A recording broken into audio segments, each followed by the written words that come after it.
Welcome to Theme 2 Rights and Responsibilities of the AQA GCSE Citizenship course. We're looking at how laws protect the citizen and deal with criminals, particularly how are employees represented. In the last video of this session, you looked at the terms to remember, what trade unions are, why they're important, and some examples. As well as that, you looked at why people join trade unions and what they do. In this video, you'll be looking at industrial action, what the procedures and rules are around taking industrial action, some examples of industrial action with case studies, the impact of industrial action, and finally, the role of the Trade Union Congress.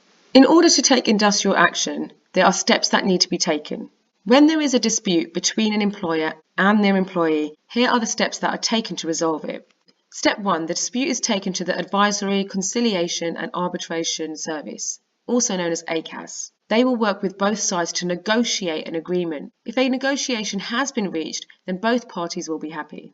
The problem exists if both parties could not agree through negotiation. This is when industrial action may be a possibility, but this needs to be made official. Ultimately, if a negotiation hasn't been reached, the next step is that employees must get the support of the trade union in order to make the industrial action official. Step 3 involves a secret postal ballot that takes place before, and the majority of the members must vote yes to the action. Step 4. The employer must be given details of the action before it actually takes place. So these are the steps that should be taken for industrial action to take place. Someone called a scrutineer will ensure that all the correct procedures are followed if the place of employment has more than 50 employees. We've just looked at the procedures and rules around taking industrial action. We are now going to move on to look at some types of industrial action with case studies. A planned strike is probably the most well-known type of industrial action. This is when employees refuse to go to work as normal. The rules for calling a strike must be followed. In most cases, it has been agreed that strikes may only last for 1 or 2 days. In some cases, there may be an indefinite strike, which doesn't specify dates for employees' return to work. Planned strikes must be made official and should follow the correct procedures. For example, members must vote for a strike in a secret ballot. Employees who go on strike are not paid on the days of the strike. In some cases, they may be paid very little. Employees will often stand at the entrance of their workplace, preventing others from going in. This is called a picket line. High numbers of members of the trade union will also attend organised rallies, marches and protests that may take place on the day or the days of the strike.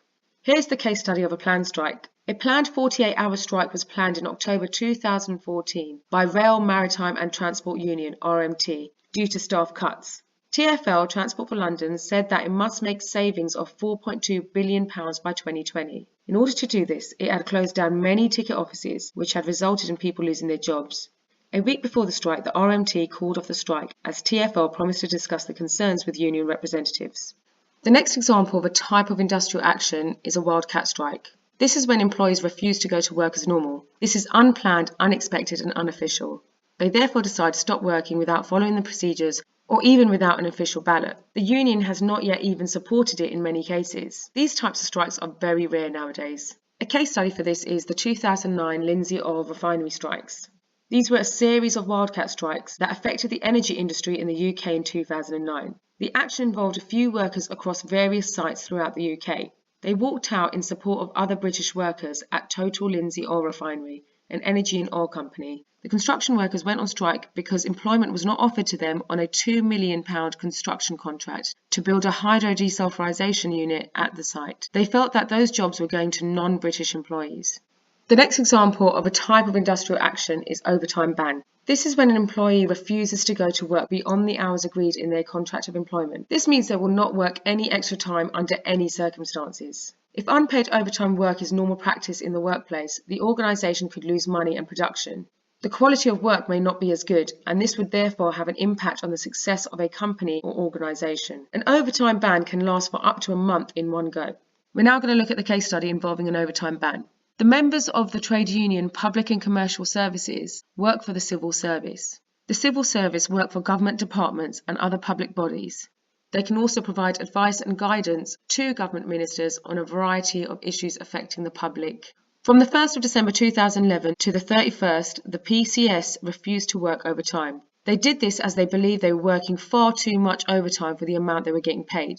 They also had disputes about their pension scheme. The final example that we're going to look at is work to rule.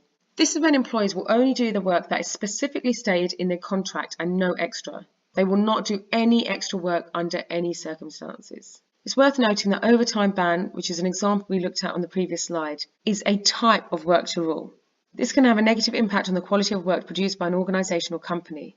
It can also negatively impact on the amount of money made by the organisation or company and give it a bad reputation. The case study involves the Royal College of Nursing, which is a trade union for nurses. Nurses will regularly use the work to rule method due to disputes surrounding pay and conditions in the workplace. They refuse to work unpaid overtime and will insist on leaving the ward or clinic for breaks, something that they are usually unable to do as they are busy. They also refuse to carry out non-nursing duties such as cleaning, which is another role nurses are frequently asked to do when workplaces are short-staffed.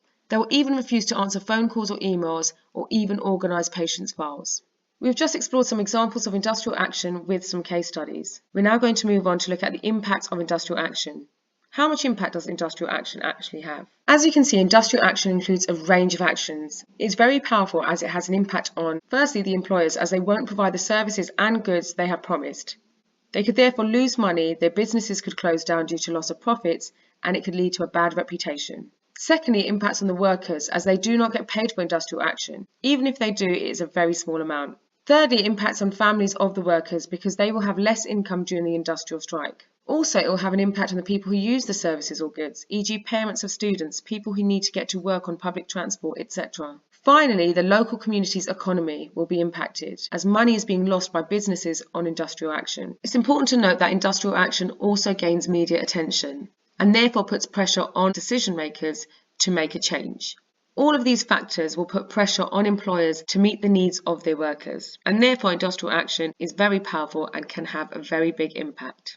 However, it does not mean that all industrial action is successful and reaches its desired aims. Here's an image involving a demonstration where many people got together, mainly those who work in schools and are teachers, to demand fair pay. When teachers go on strike, this has a big impact on students' learning, but also on parents who are required to stay at home and look after their children. This means that parents don't go into work, so it has a knock-on effect on the workplaces that parents might work in. And that in turn has an impact on the productivity of that workplace, the reputation of that workplace, and the money the workplace earns. This is an example of how an action can impact on others around you and therefore pressure employers or government into meeting the demands of certain groups of workers. We've now looked at the impacts of industrial action and we'll move on to look at what the Trade Union Congress is. The Trade Union Congress is also known as the TUC. It is a national body that represents most trade unions in the UK. The Royal College of Nursing and the British Medical Association are examples of two trade unions that are not members of the TUC. It brings trade unions together to draw up common policies and discuss and promote the rights of trade unions.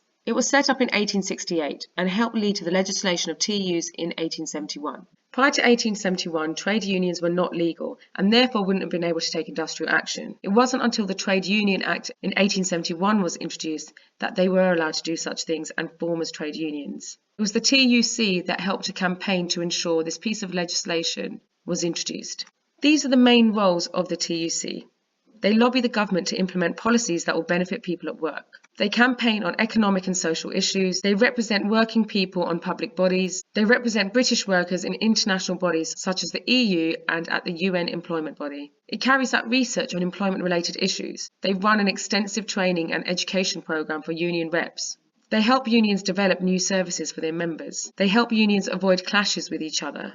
They build links with other trade union bodies worldwide.